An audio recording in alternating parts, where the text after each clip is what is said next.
Il nous faut montrer combien il est essentiel de reconnaître ce qu'est l'Église. Accompagnant une révélation personnelle de Christ dans sa grandeur, la révélation de l'Église est liée à notre avance pratique vers la plénitude.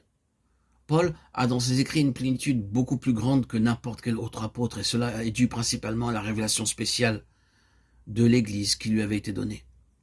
Ce qui ressort de cette révélation, c'est que Christ et l'Église sont un, comme la tête et les membres d'un même corps. Il y a deux ou trois choses dans cette question qu'il nous est nécessaire de saisir. Il y a principalement le fait établi si clairement et si pleinement dans les Écritures que Dieu a tout aussi définitivement choisi et désigné l'Église pour la réalisation de son dessein éternel, qu'il avait choisi et désigné son Fils. Dieu s'est lié lui-même à sa plénitude autant à son Fils qu'à l'Église.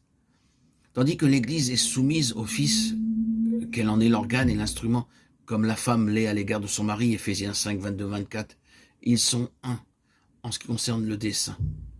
Ce fait entraîne en soi la jalousie de Dieu pour son Église, et signifie que pour arriver à la plénitude, l'on ne peut ni l'ignorer, ni l'amoindrir, ni l'outrager. De plus, en ce qui concerne la plénitude spirituelle, Dieu continuera d'agir strictement par le moyen du corps, c'est-à-dire qu'il n'est pas possible pour des individus séparés de connaître la plénitude. La plénitude est une question relationnelle. L'Église est la plénitude de Christ. Aucun individu ne peut l'être. C'est pourquoi l'union spirituelle, la relation des membres, la communion, la mutualité et la dépendance des uns à l'égard des autres sont fondamentales et indispensables pour parvenir à la maturité spirituelle, jusqu'à ce que nous parvenions tous à l'unité de la foi et de la connaissance du Fils de Dieu, à l'état d'homme fait, à la mesure de la stature de la plénitude de Christ. Éphésiens 4, 13. Dans l'Ancien Testament, lorsque les choses eurent été constituées selon le modèle divin, c'est de la tente d'assignation que Dieu parlait au peuple. Il en est ainsi dans le Nouveau Testament. Avant d'obtenir la réponse à la demande qu'il fit sur la route de Damas, Paul dut entrer dans la ville, et ce fut par le moyen de l'Église qu'il l'a reçu. Avant d'entreprendre la grande œuvre de sa vie, l'apôtre dut demeurer dans l'Église d'Antioche pour y recevoir la confirmation de sa mission, acte 13.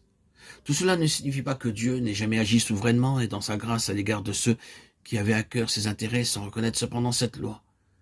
Mais nous parlons de plénitude spirituelle et c'est à cela que nous appelle notre ministère.